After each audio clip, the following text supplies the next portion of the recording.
Joshi sir ഇങ്ങനെ ഒരു പടത്തിന്റെ ജോഷി സാർ ആയിരിക്കും എല്ലാ പടത്തിന്റെയും കാസറ്റ് റിലീസിനായിരിക്കും ലോഞ്ചിന് വരുമ്പോൾ മിക്കപ്പോഴും ജോഷി സാറിന്റെ ഡേറ്റ് അനുസരിച്ചാണ് എപ്പോഴും ഞാൻ കണ്ടേക്കുന്നത്. അപ്പൊ അതിൽ എന്തോ ഭയങ്കരമായിട്ടൊരു ഐശ്വര്യം ഉണ്ട് രാമചേട്ടാ. എന്തായാലും ജോഷി സാർ തൊട്ടേക്കുന്ന ഒക്കെ തന്നെ ഇന്നേ വരെ ഹിറ്റായ ഒരു ചരിത്രമേ ഉള്ളൂ. അതുപോലെ എല്ലാവരുടെ അതിശയം ഇപ്പോഴും ആ കൊച്ചു എങ്ങനെ ഇങ്ങനെ ഇത്രയും അന്ന് എന്ത് കൊടുത്തായിരുന്നു ആ കൊച്ചിന് ഇത്രയും വണ്ണം വെപ്പിച്ചതെന്ന് എല്ലാവരും അന്ന് ചോദിച്ചായിരുന്നു.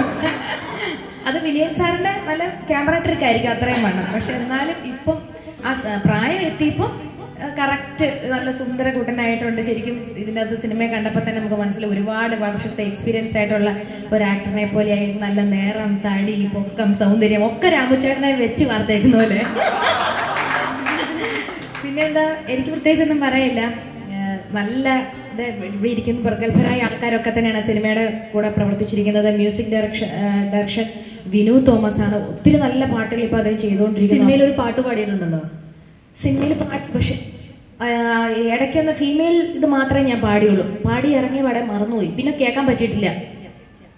പിന്നെ നമ്മൾ പാട്ട് ഫുള്ളായിട്ട് കേട്ടില്ലല്ലോ ഏട്ടാ, എന്റെ പോർഷൻ മാത്രമേ അതേ പാടിയുള്ളൂ.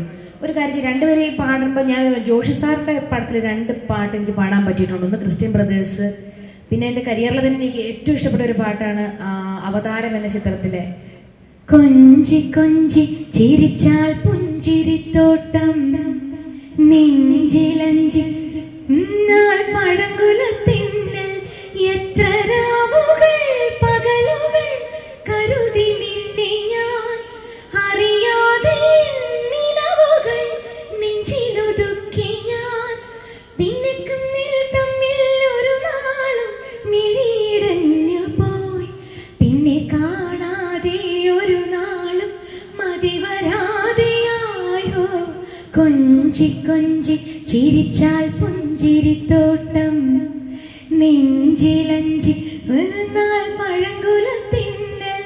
ലിറിക്സ് എഴുതിയ ദേവദാസം ചെയ്യാൻ പറ്റട്ടെ. അപ്പോൾ താങ്ക് യു. ആ പടത്തിലൊക്കെ തന്നെ ഞാൻ പാട്ട് പാടട്ടെ. ഞാൻ താങ്ക് യു സോ മച്ച്.